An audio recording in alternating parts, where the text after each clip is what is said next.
Hello, I'm Bhavana Bartholf, Microsoft US Transformation Leader. Thank you for inviting me to join you today at the Customer Contact Week. It's an honor to be here, and I'm looking forward to learning through this year's conference.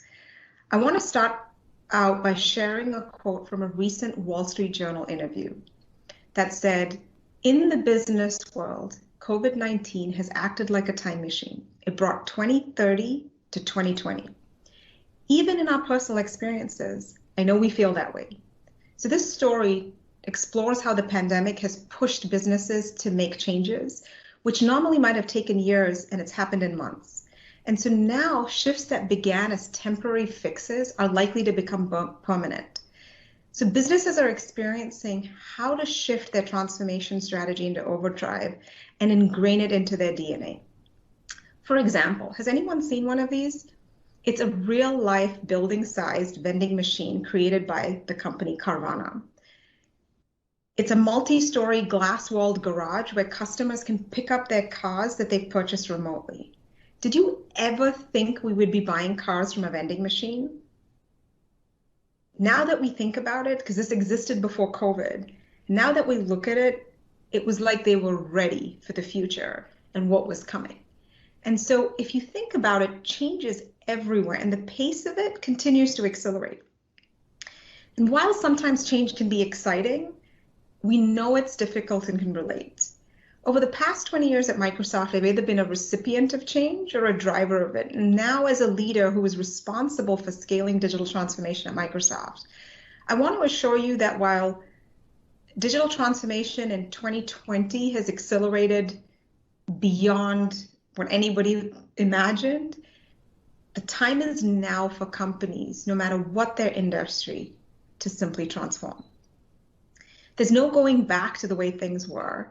And I can tell you from where I sit, I believe your customers are likely asking themselves the following questions. What exactly do we need to do to be leaders in our industry? How do we accelerate and transform our organization? What does our strategy need to take into mind and consider? How do we bring our people along this journey? And then most importantly, how are we going to innovate? What is it going to cost us to do it?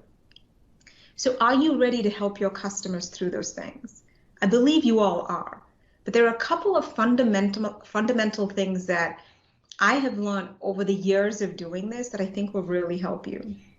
So in a time like this, I think something that's super important that I'm sure you're aware of, but that I would kind of ask you to think about and remember is when you've experienced a change personally, remember how you have felt through that change. Remember for the clarity that you were seeking through that process. Remember the tools and resources that you were looking for to help you through that journey. Now put yourself in your customer's shoes and think about that from their point of view. Start with empathy. That's going to be the key to your success here. So the most important thing as you're connecting with your customers is to listen. I mean, really listen to what they're challenged with and what they're trying to solve. Take the time to understand their industry. Think about it from their standpoint and what they're going to have to do for their company and the things that you're going to have to be thinking about. So if you start there and you focus on your customer and you really listen, and put what you have to sell and what you have to position on the side for a second, you will really be able to help accelerate that growth and be a critical player and partner in enabling your customer success. So let's take a little bit of time to kind of think about our current state. So as we think about where we're all at in this journey and the amount of change we've all dealt with, what could have helped us make this difference? Over the last several years at Microsoft, we've gotten better at driving organizational change to align with the strategic shifts that as a company we're trying to do. And in my experience, I have 6 simple lessons that I have learned now that are foundational to driving business transformation. And we discovered this year, especially because we rolled out one of our largest changes globally, about a significant size shift and change, which was really needed based on our customers and our market needs. And we really needed to bring our people over along this journey, really helping them think about themselves being sensitive and empathetic to what they were dealing with in their personal lives, but yet generate the right clarity and excitement that we needed to do. And wow, I will tell you, focusing on these 6 things, it made a huge difference in our employee experience and engagement and the ability for us to launch the strategy. And we're in the journey of executing it, and it has been going really well. So the lessons are: establish your culture. Culture matters, and I'll talk a lot more about this as we go into each one of these. A clear vision and strategy. Seems like common sense. Let's double click on that as well. Invest in change management, because change takes time and it's hard.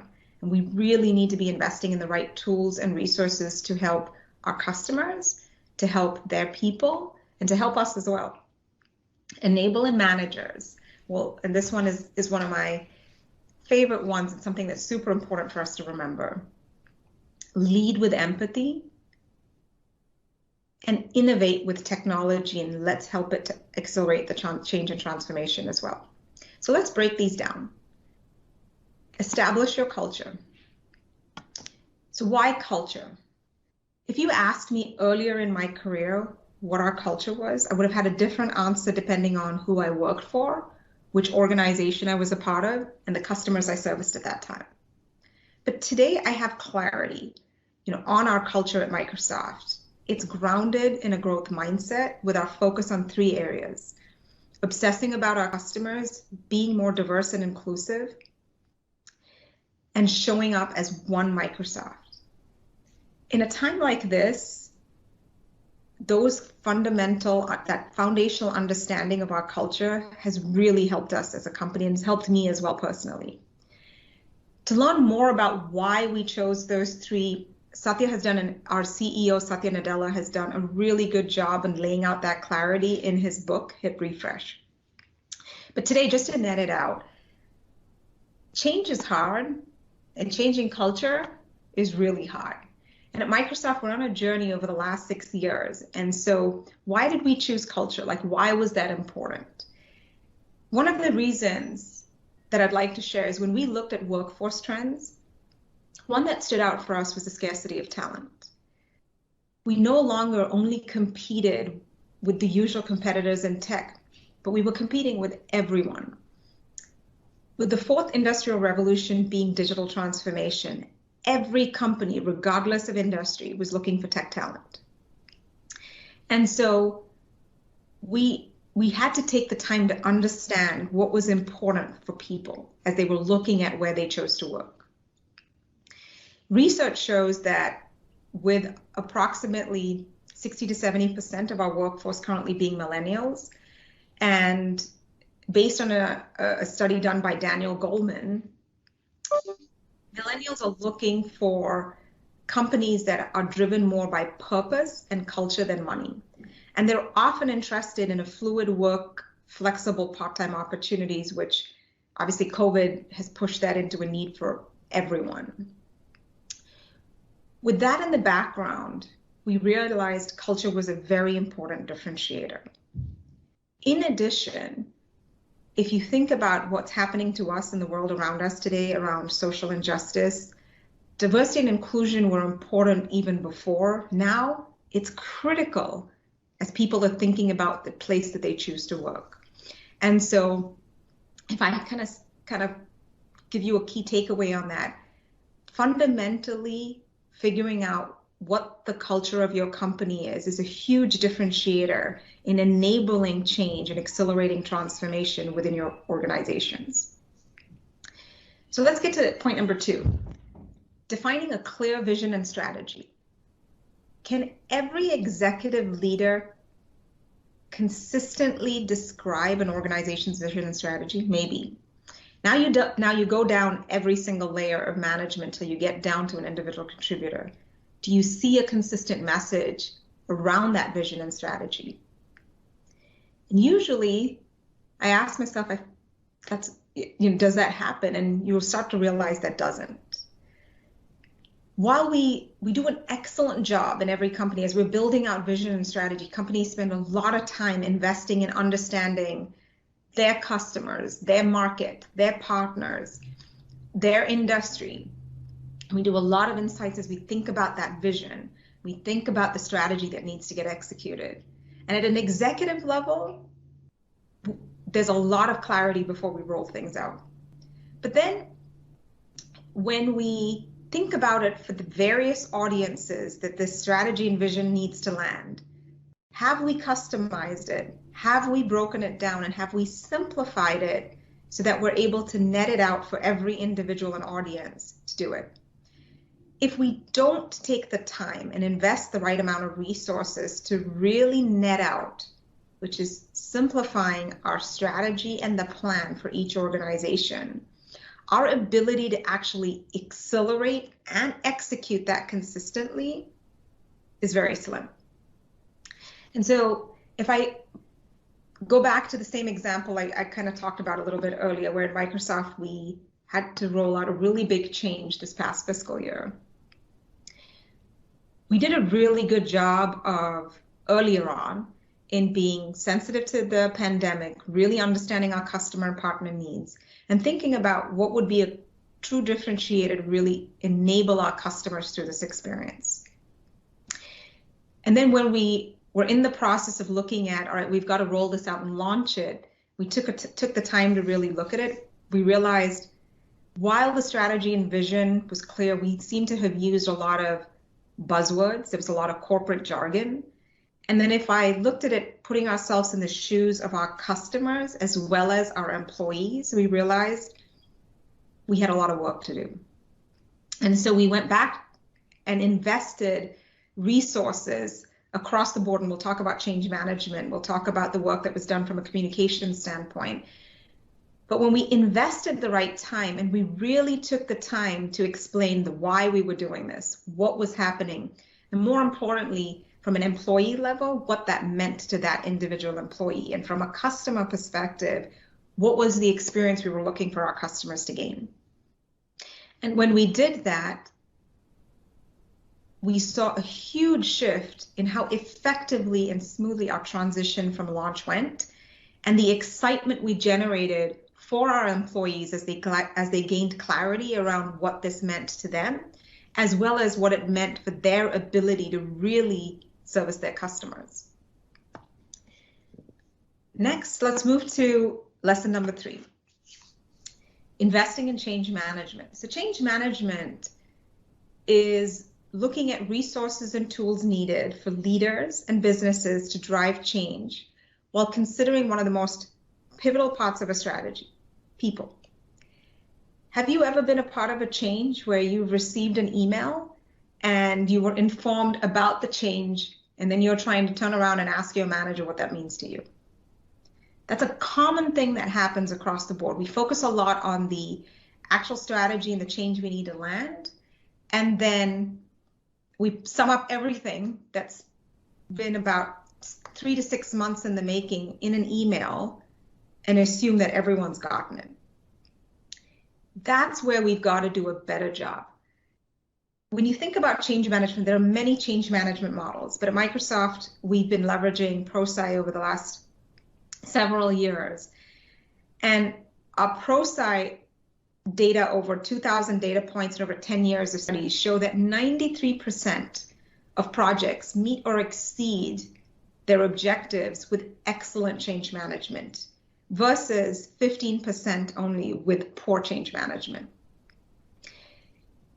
We always say our people are important and they are the center of everything that it needs to be. So if you're going to spend the money and cycles investing in building out your strategy and vision, why would you not spend that investment and time in your people? And so as customer experience managers, one of the biggest things you can offer to your leaders is helping them, your companies and your customers, is really helping them think about change management as a resource in helping them go through change and transformation. The second piece is a huge part of the change management process. There's communications, but there's also onboarding and readiness that individuals need to be ready for that change and transformation. So what can you do to help on that front as well? And then knowledge of certain areas of expertise that you want to really enable your customers with. So think about it from that point of view. And so we want to really ensure that we proactively engage and support our people in a time of change, and change management is going to help you do it. So let's get to lesson number 4, enabling managers to lead. Think about a time when you were experiencing a change. Think about that email I just mentioned that you received. Whose voice are you really looking to hear from as you're thinking about how do you process the change? Who do you trust at that time? Your immediate manager. I remember feeling that way every time I've experienced a change. The persons, while we've had great leadership and I understand what they're looking to do and drive, it matters to me whether my immediate leader is on board with that change, they understand it, and how are we going to do this together?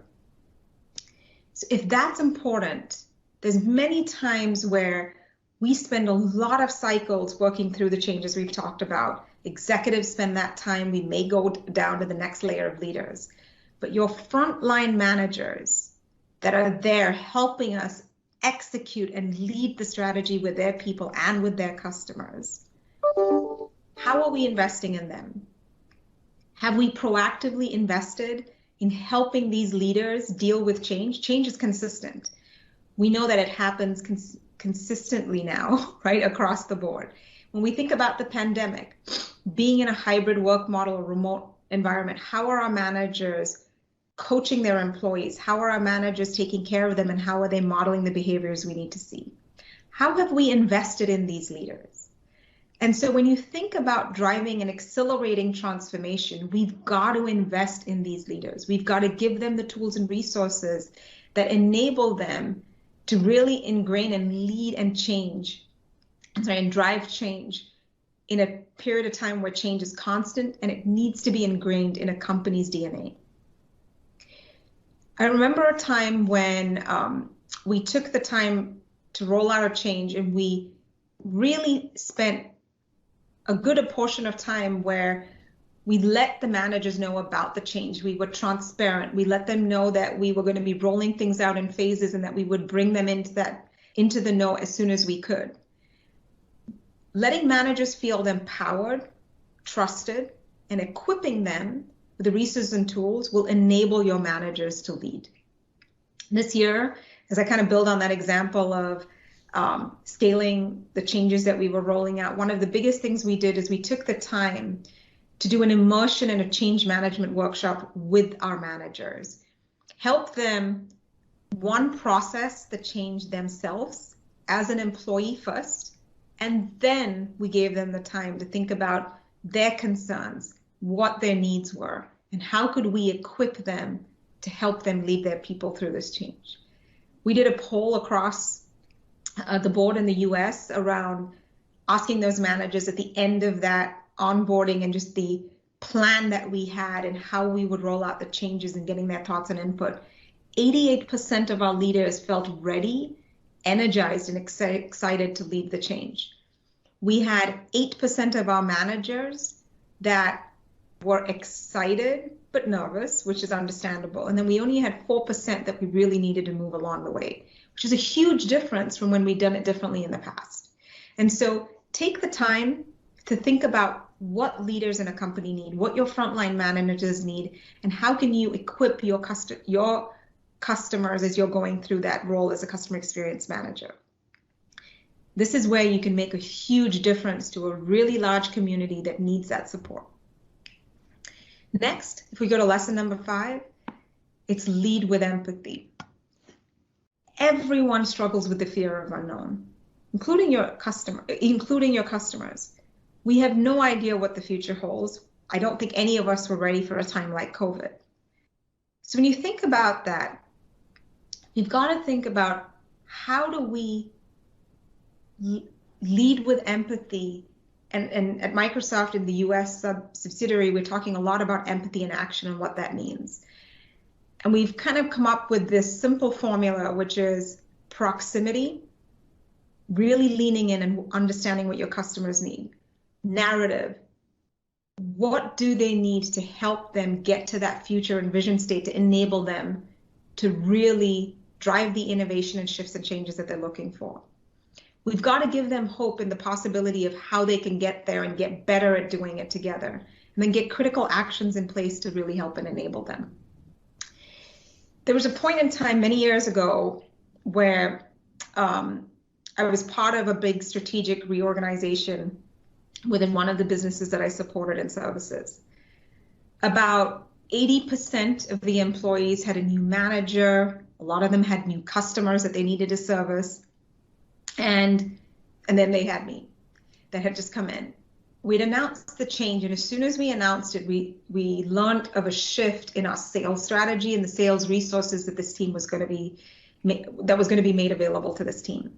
And let's just say it was nowhere close to what it was, originally intended. So I had a new group of people processing this change, having new managers that they were leading with, a big shift in support and sales, a huge target or goal in front of them. And they were trying to figure out, who do they trust?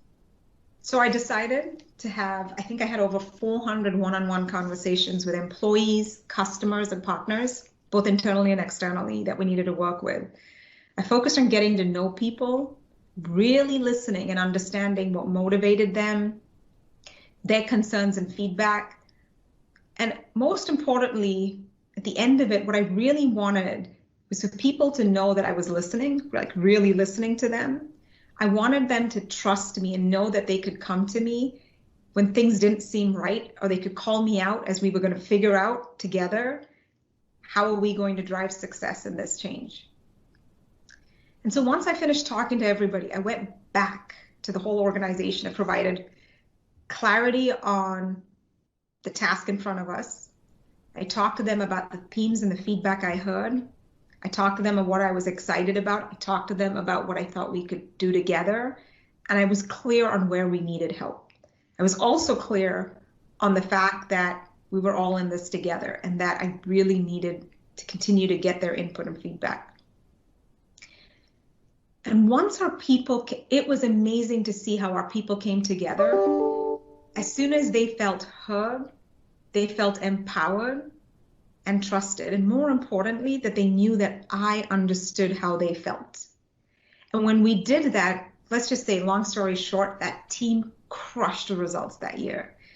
To this day, even though it was many years ago I was part of it, I still hear from these individuals and how proud they were of that moment in time. And I remember our CEO saying many years later that he didn't want, when we talked about the cultural shift that Microsoft was making, that he didn't want employees to think of culture as his.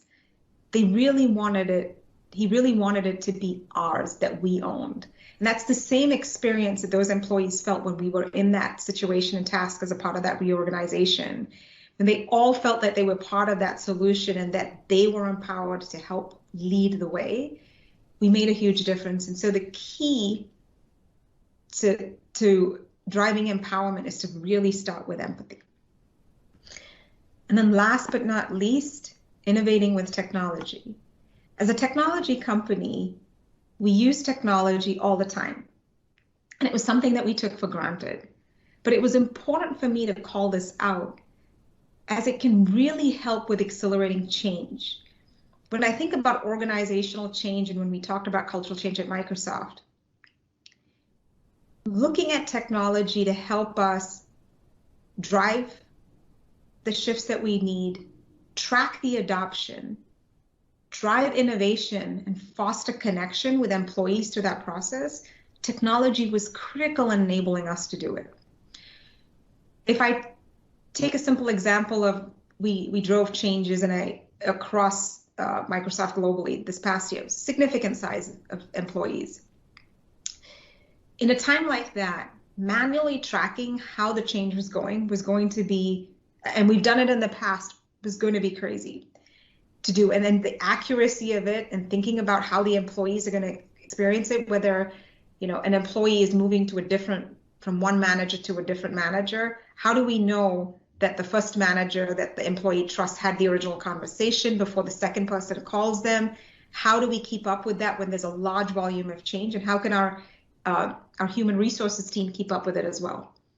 And so in our scenario, we created a Power App that was automated, that had security, that really tracked and managed all of those employee conversations, gave our managers the scripts that they needed in one location with every single change by employee that they could just pull up and look through and check the box saying it's complete and the workflow of the system happened, was amazing. If you knew the amount of manual hours a person would have had to spend from our human resources team, and you even think about the employee experience if we didn't follow the right protocol of calls, it wasn't that great. And so with this, saved us hours going through that process. We were able to track employee satisfaction through the experience, and we were able to access real-time insights into the change, and it was game-changing for us.